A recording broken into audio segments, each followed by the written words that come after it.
এই লাইলা মামুনের লাইলা নতুন করে যা শুরু করছে সত্যি বিশ্বাস করেন এটা বলার বাইরে। এই লাইলা আসলে কোনো শোক দিবস মানতেছে না, কোনো কিচ্ছু মানতেছে না, তাই সে হচ্ছে যে এরকম ছোট ছোট বাচ্চা বাচ্চা ছেলে নিয়ে রোমান্টিক ভিডিও, রোমান্টিক ছবি, রোমান্টিক টিকটক এগুলো আপলোড করে যাচ্ছে।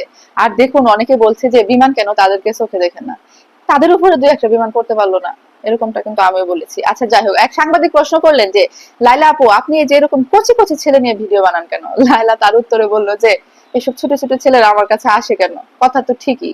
আপনারা এই যে ছোট ছোট যারা আছেন বিশেষ করে 20 বছরের নিচে, দেখে তো মনে হয় এগুলো সবারই 18 বছরের নিচে।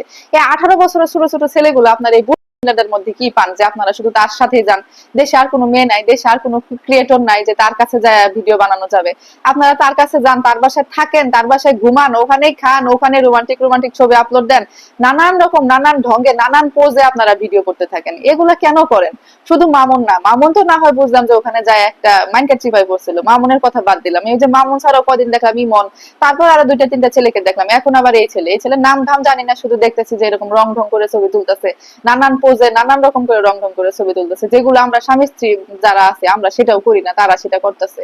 আসলে যত যাই কিছু বলেন না কেন, এই যে আপনারা যেসব ছেলেরা এই যে এই মহিলাটার কাছে যান, আপনাদের একটু বিবেক বুদ্ধি থাকা উচিত। এই মহিলা কিন্তু এই যে একটারে যেভাবে করে ঘুরাইতেছে, মানে মামুনের যেভাবে করে ঘুরাইতেছে, মামলা দিয়া যে ঘুরানি ঘুরাইতেছে, সাবধানে থাকেন বুঝছেন, পরে দেখা যাবে যে বিয়ে না করলে আপনাদেরকে এরকম ঘুরানি ঘুরাবে। সবাই বলতেছে যে মহিলা যা শুরু করছে ভবিষ্যতে যে কি করবে আল্লাহ তাআলাই জানে। দেশের যে আরো ছোটখাটো যারা আরো বাচ্চা কাচ্চারা আছে তাদের সবগুলারে আর রাখবে না, তাদের সবগুলো নিয়ে নিয়ে ভিডিও বানাবে, ছবি আপলোড দিবে, আরো যা যা আছে সব সব করবে।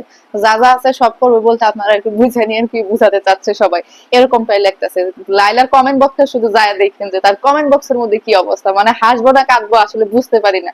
তার কমেন্ট বক্সে যায়, উনি কিন্তু সবগুলো কমেন্ট দেখে, দেখার পরেও কি হবে জানেন, দেখার পরেও আসলে এদের মানে কি জানেন, ওই যে শরম নামক যে জিনিসটা আছে, লজ্জা নামক যে জিনিসটা আছে যে মানুষের মধ্যে থাকে, এই লাইলার মধ্যে এটা নাই। যদি থাকতো এই 50 বছরের একটা এই বৃদ্ধ মহিলা, বৃদ্ধই বলবো আমি, কারণ হচ্ছে যে মানে আমার নানিও এখনো নানির বয়সী মানুষ আর কি।